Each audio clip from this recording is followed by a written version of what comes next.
self-compassion, best thing since sliced bread. Why isn't there more of it? Right? It seems like a good idea, at least I thought so. Why isn't it more prevalent? I'll talk about in Western culture, although it's not just Western culture who suffers. This is a big one, confusion with self-pity, And it is annoying to be around people who are lost in self-pity, isn't it?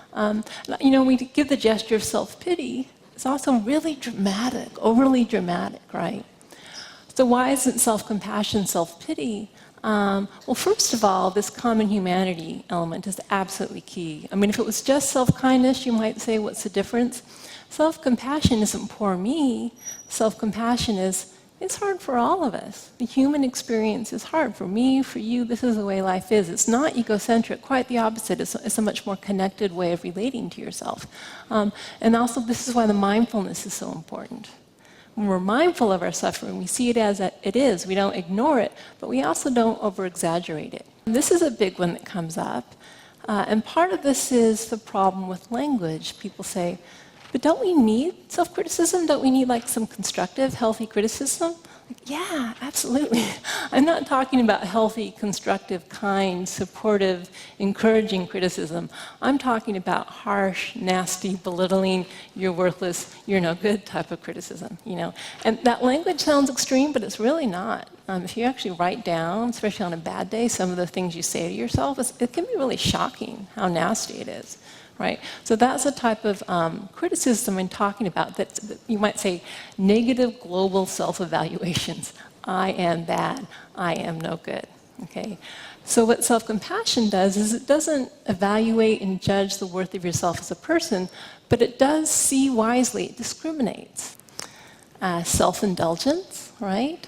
A lot of people think, well, if I'm compassionate to myself, I'm just going to skip work and just eat tubs of ice cream all day, and I'm just going to self-compassion doesn't mean you're going to do whatever you want. You aren't going to give pleasure for yourself only, because in the long run that harms you. Okay? So think of a very compassionate mother. Is she going to, for a child that she absolutely loves and has compassion for, is she going to say, yeah, don't go to school today, just blow it off, yeah, eat whatever you want, tubs of ice cream, that's fine. Of course not. A compassionate mother says, go to bed on time, eat your vegetables, do your homework, right? Because that's what compassion wants, health and well-being for ourselves. Compassion means we don't want to suffer, which means if we give ourselves pleasure in the short term feels good but harms us in the long run, then it's a problem. This is also a big one. Confusion with making excuses. I'm only human, right? Just blowing things off, okay? And again, you could blow things off and say it's self-compassion, but is it really? Because if you really have self-compassion, remember, you are more able to see yourself clearly. It is safer to see yourself clearly, and therefore it's a lot easier for you to take responsibility, because it's okay to have messed up, to have made a mistake. So research shows you're more likely to take responsibility for mistakes because, again, it's not so psychologically damning to do so. And a lot of people are afraid of compassion, well, for various reasons, but one of them is they really think they need their self-criticism to motivate themselves and keep themselves in line. It's a really entrenched belief, and I think our culture kind of supports that idea. We need to be hard on ourselves, we need to crack the whip. Think of all the, the images we have for motivating ourselves. Often they're very harsh. Okay. First of all, I have to say, if anyone does take this approach, I'd just like to ask the question, how's it working for you? So there's that level, right? Does self-criticism really help or not? Again, when we go to the research, the answer is pretty much it doesn't really help very much. It kind of helps, but in a way that's not that effective. So what happens when we're motivating ourselves with self-criticism? It's the carrot and stick approach, right? The carrot is, I want to feel good about myself. The stick is, I don't want to feel bad about myself, right? So that's how we're moving ourselves along. It's really a fear-based type of motivation. I am not okay if I fail, therefore I must try harder and succeed so I will be okay. So then the other way to motivate yourself is with self-compassion, not self-criticism. So self-compassion, there is motivation inherent in self-compassion, but it's all about wanting health and well-being for yourself and encouraging and supporting yourself to be healthy, as opposed to saying you are not worthwhile if you fail. Okay, so, and I've got this picture of a father and a son, because I really think it's a lot easier to understand these concepts when we think about friends or parents and children, and then apply them to ourselves. So we've got two scenarios, right? One is a boy comes home from high school with a failing math grade. Okay, and the kid wants to go to college. This is a problem. So the old way, actually, back when they used to have the saying, spare the rod, spoil the child, would be to harshly punish the kid, or even if it's not done with corporal punishment, a father could say, you loser, I'm disgusted with you. I'm ashamed. You are just, you really blew it. What a screw up. It kind of cringes, doesn't it? And sadly, I'm sure some of us in this room had that experience growing up. Okay, what's that going to do? Is that really going to motivate the kid? I mean, it may make the kid, behave, but what happens when you criticize like that, when we self-criticize especially, is first of all, we almost inevitably get depressed. Very painful. Depression is not exactly the most conducive mood to motivation. That's one of the things about depression, is you don't feel motivated, right? The other thing it does is it makes us lose faith in ourselves. If we all the time tell ourselves, I'm no good, I'm not worthy, I can't do it, we don't feel confident to take on new tasks. And actually, the research shows that self-confidence, or perceived confidence, is one of the most important factors in motivation that makes people keep trying.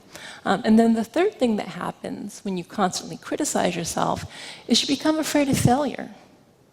I'm not even going to try because the consequences, if I fail, are too devastating. Better just not even to go there. Okay. But imagine this scenario instead, which hopefully happens much more often.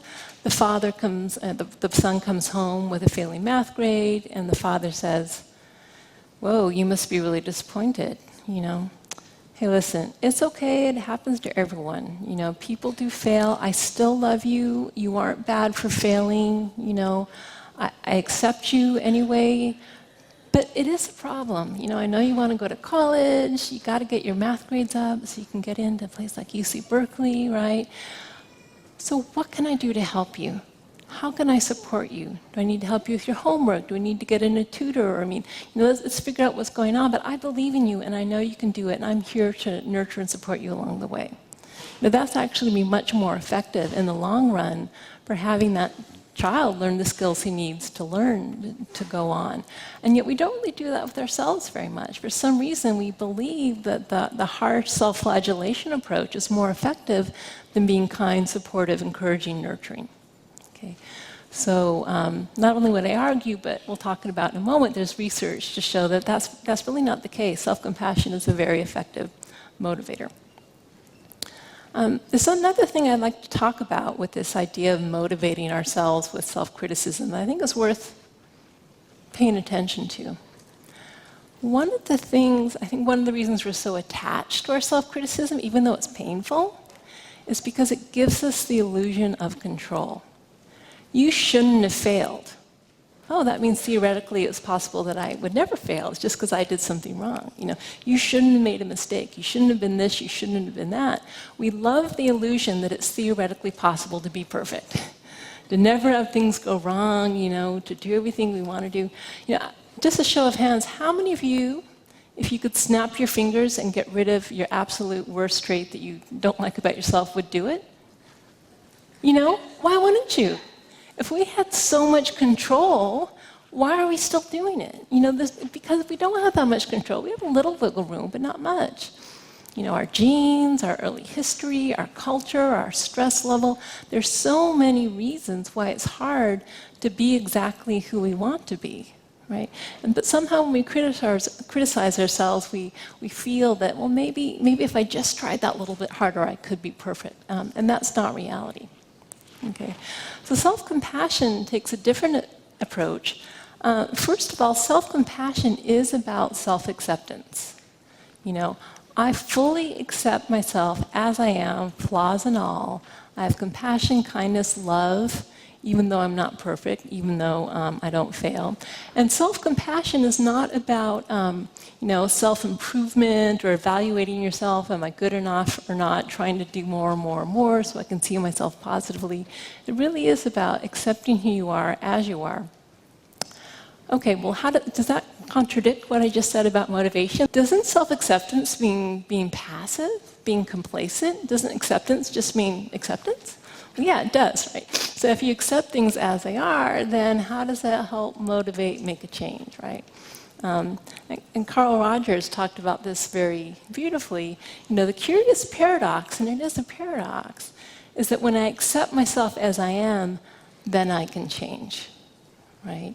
And if you think of what's happening there, when we accept ourselves fully and we embrace who we are, flaws and all, then it actually does allow us to see ourselves clearly, because it's safe to see ourselves clearly, and because we care about ourselves and don't want to suffer, we're going to try as much as possible to make changes that are, make us healthier and happier.